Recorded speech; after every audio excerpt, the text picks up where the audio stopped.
Esto está pasando ahora.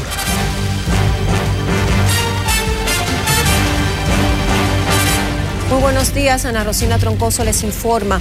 Ante los escándalos que envuelven a la Iglesia Católica con denuncias de pederastia contra el nuncio apostólico de su santidad que estaba designado a nuestro país y de abuso sexual contra un sacerdote en Constanza, la Conferencia del Episcopado Dominicano fija hoy su posición respecto al caso. Pasamos con nuestro compañero Francisco Medrano, quien está en vivo desde la sede de ese organismo católico. Adelante, Francisco.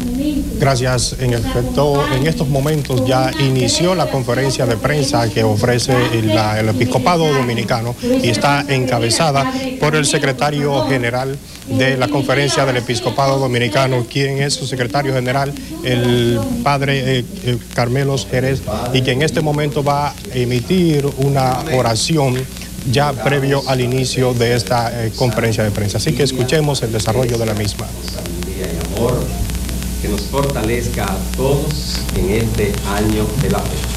Las diversas crisis de personas, miembros de la Iglesia, nos fortalezcan a todos en el seguimiento a nuestro Señor Jesucristo, la verdad y la salvación para todo el mundo. Lo pedimos a ti, Padre, que vive y reina por los siglos de los siglos. Amén. Muchísimas gracias, Padre Carmelo, secretario general de la Conferencia del Episcopado Dominicano, quien acaba de realizar la oración que da inicio formal a esta actividad, que es una rueda de prensa. Queremos pasar los micrófonos al reverendo Padre Manuel Ruiz, quien tiene la bienvenida oficial y las palabras introductorias a esta rueda de prensa. Muchísimas gracias y reiterarles a todos ustedes, los que están aquí presentes y los que nos siguen en sus hogares, el haber acudido a este llamado. La Iglesia se siente en el deber de poner a disposición de ustedes las informaciones que sean necesarias, las preguntas que ustedes quisieran hacer sobre estos temas que nos han ocupado estos días. La Conferencia del Episcopado Dominicano tiene unas normativas sobre estos temas y cada obispo está aplicando en su diócesis las normativas que emanan de la Iglesia Universal, pero con la especificidad de cada región y cada diócesis. Es por esto que este evento es uno de varios que se han hecho ya. Por ejemplo, en La Vega ha habido un comunicado que rige para La Vega, porque allí tenemos el caso del padre Johnny. Santiago también le ha hecho llegar a ustedes un comunicado y los que lo deseen más adelante también lo podrán tener. La Arquidiócesis de Santiago. Y hoy vamos a dar a conocer, por delegación de su eminencia, la que va a regir para la Arquidiócesis de Santo Domingo y una reflexión que hace su eminencia de modo oportuno ante todos estos acontecimientos. Y hoy eso es lo que vamos a hacer, dar a conocer estas reflexiones del señor cardenal y en su momento vamos a estar abiertos a todas las preguntas sobre cualquier caso que tenga que ver con la Iglesia a nivel de nuestro país. Bien, entonces, a continuación, Padre Carmelo iniciará la lectura del documento que el señor cardenal Nicolás de Jesús López Rodríguez, municipalidad de arzobispo de Santo Domingo, ha querido compartir con todos ustedes. Padre Carmelo. Buenos días a todos. Bienvenidos a la sede de la conferencia. Damos lectura al documento. Una reflexión oportuna. Jesús, perdónalos, porque sí saben lo que hacen y están lastimando el corazón de la Iglesia y la fe de muchas personas. En las últimas semanas, la opinión pública ha sido reiteradas veces sacudida con vergonzosos hechos escenificados en varios puntos del país por miembros del clero de la Iglesia Católica, de quienes se debe esperar y exigir otro tipo de conducta. Me consta que muchas personas, sobre todo los de fe sencilla, pero también otros que se sienten parte activa de la gran familia católica, están observando con preocupación y profunda tristeza el presente cuadro y me han pedido decir una palabra frente a esta confusión y descrédito. Continúa la lectura, continuamos con el señor cardenal. Por otra parte, el problema se agrava porque hay un número indeterminado de supuestos comunicadores, pero que en realidad son profesionales de la intriga, cuyo único afán es lucrarse con el estimulante y jugoso pago que les ofrecen sus patrocinadores, quienes se ceban en denostar a la Iglesia Católica como si fuera la única institución en que estas realidades humanas suceden. Pobres de ellos. Frente a lo que hoy nos preocupa y avergüenza, debemos recordar que hace 2000 años, la figura excepcional, el maestro por excelencia de toda la historia, Jesús de Nazaret, el Hijo de Dios, nacido de la Virgen María, único Salvador del mundo, que escogió como discípulos a 12 humildes pescadores del lago de Tiberíades, tuvo que pasar por la infamia de que uno de sus discípulos, Judas, lo vendió por 30 monedas, el precio de un esclavo en la antigüedad. Otro, el hombre de confianza, Pedro, lo negó cobardemente ante una sencilla criada. Y los demás, en el momento crítico, lo abandonaron. Es cierto que al final apareció al pie de la cruz el más joven del grupo, Juan, acompañado de la madre, llorosa y desconsolada, ante el cuadro desgarrador de la muerte despiadada del Hijo, que con aquel gesto admirable y la subsiguiente resurrección redimió a la humanidad de sus pecados y nos mereció a todos la salvación. ¿Por qué refiero la experiencia de Jesús y sus apóstoles? Sencillamente porque es el ejemplo que mejor puede ilustrar lo que hoy estamos viviendo. ¿Qué decir de todo lo que vemos y lamentamos? Líbreme Dios de justificar lo que no puede tener justificación.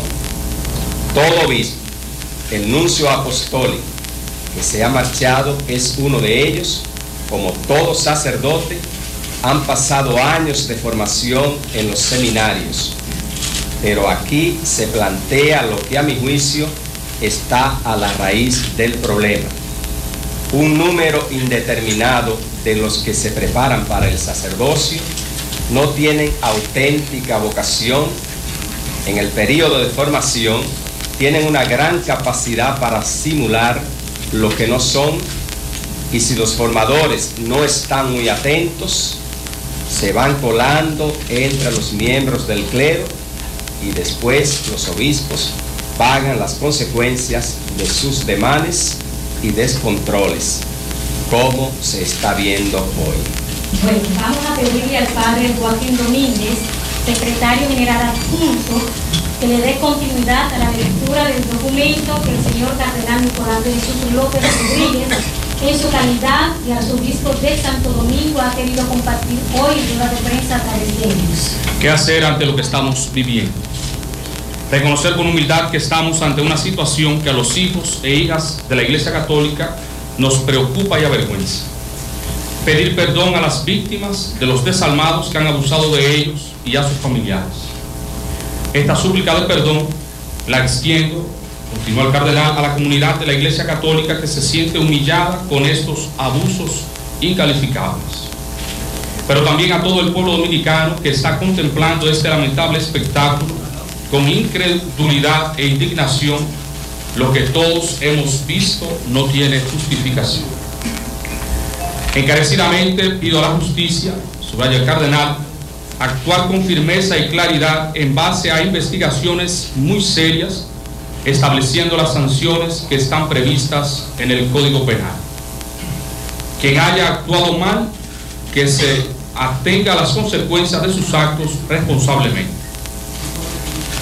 Urge purificar a la iglesia sacando del ministerio a quienes lo ejercen indignamente y no merecen llamarse sacerdotes.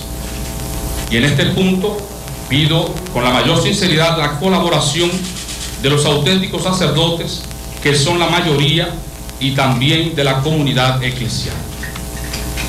Una última palabra de esperanza y estímulo. La iglesia, en feliz frase de San Agustín, avanza a lo largo del tiempo en medio de las persecuciones del mundo y de los consuelos de Dios. Mucha gente, en vez de entretenerse de manera habitual en lo que es morboso, dedica buena parte del tiempo a la oración, que se ha demostrado el recurso más valioso que el mismo Señor nos ha dejado. Reciban pues todos y todas mi cordial bendición y no teman. Nunca han faltado a la iglesia desde el comienzo, como dije antes, los momentos de crisis y desconcierto. Pero el Señor está en la barca y nos garantiza la llegada al pueblo. Nicolás de Jesús Cardenal López Rodríguez, arzobispo metropolitano de Santo Domingo, primado de amor. Bien, como estamos transmitiendo en vivo para varios canales y emisoras, en estos momentos les vamos a pedir que las preguntas que tengan, por favor, levanten sus manos para hacer el turno.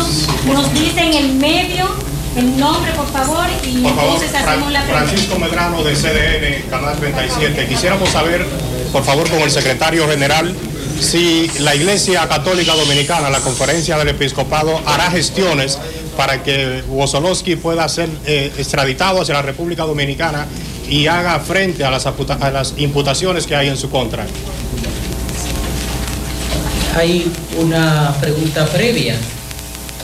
Antes de pensar en extradición, antes de pensar en que haga frente a las acusaciones, tiene que pasar por la justicia. Y si tanto Jenny Berenice como el procurador han admitido que no tienen una sola denuncia ni una víctima identificada, entonces antes de pensar en eso, que debe remitirse a la Convención de Viena, porque es diplomático y hay que remitirse a los tratados internacionales, antes de eso vamos a profundizar y vamos a ver, se ha pasado a la justicia y se ha abierto investigación acá, que ellos concluyan, que identifiquen, y entonces será el siguiente paso.